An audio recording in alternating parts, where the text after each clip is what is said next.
So ఈ వీడియోలో మనము గూగుల్ AI స్టూడియో వాడి మనము ఈ కామర్స్ వెబ్సైట్ని బిల్డ్ చేయబోతున్నాం. సో ఇక్కడ నేను ప్రాంప్ట్ ఇచ్చేసా. సో ప్రాంప్ట్ అనేది ఏమి ఇచ్చానంటే ఒక ఈ కామర్స్ వెబ్సైట్ని బిల్డ్ చేయు like react and relax use చేసుకొని.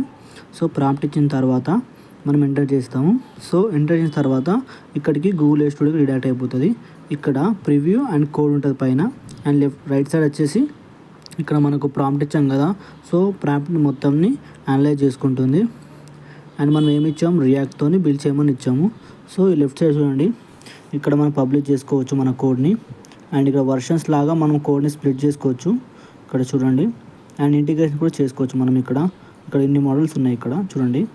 అండ్ ఇప్పుడు ఈ ప్రాజెక్ట్ని గిట్హబ్లోకి కూడా నువ్వు పుష్ చేసుకోవచ్చు. ఇక్కడ డైరెక్ట్ ఇక్కడ సైన్ అప్ అయిపోతే వెళ్ళిపోతుంది అక్కడికి. అండ్ నెక్స్ట్ ఇక్కడ కోడ్ చూడండి, ఇక్కడ కోడ్ అనేది బిల్డ్ అయిపోయింది.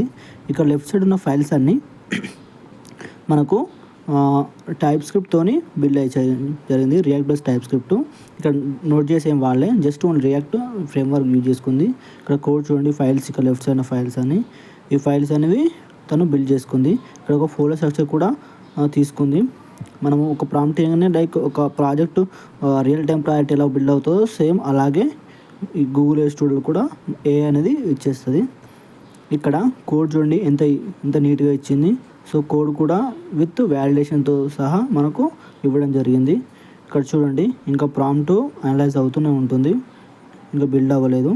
సో ఈ కోడ్ మొత్తము బిల్డ్ అయిపోయిన తర్వాత మనకు ప్రివ్యూ క్లిక్ చేస్తే మనకు మనం బిల్డ్ చేసిన అవుట్పుట్ అని కనిపిస్తుంది. ఇక్కడ చూడండి ఎలా ఉందో. అండ్ ఈ ఫైల్స్. సో మనకి ఈ కామర్స్ వెబ్సైట్ అనేది బిల్డ్ అయిపోయింది.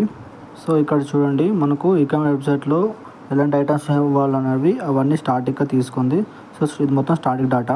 సో మనం ఓన్లీ స్టాటిక్గా ఇచ్చాం కాబట్టి ఆ స్టాటిక్ డేటాని తీసుకోవడం జరిగింది. సో మనం బ్యాక్ ఎండ్ కూడా వాడుకో like MongoDB connections, so APIs అలాంటివి కూడా మనం ఇచ్చేసినాం అనుకో, ఆ డైరెక్ట్ మనకు రియల్ టైం ఒక వెబ్సైట్ని బిల్డ్ చేసి ఇవ్వడం జరుగుతుంది. సో ఇది మన స్టాటిక్ డేటా బేస్ చేసుకొని అవుట్పుట్ రావడం జరిగింది. ఇది కంప్లీట్లీ ఫ్రీ. సో ఇలాంటి ఫ్రీ AI మోడల్ కోసం సబ్స్క్రైబ్ చేసుకో. మన నెక్స్ట్ వీడియో కలుద్దాం.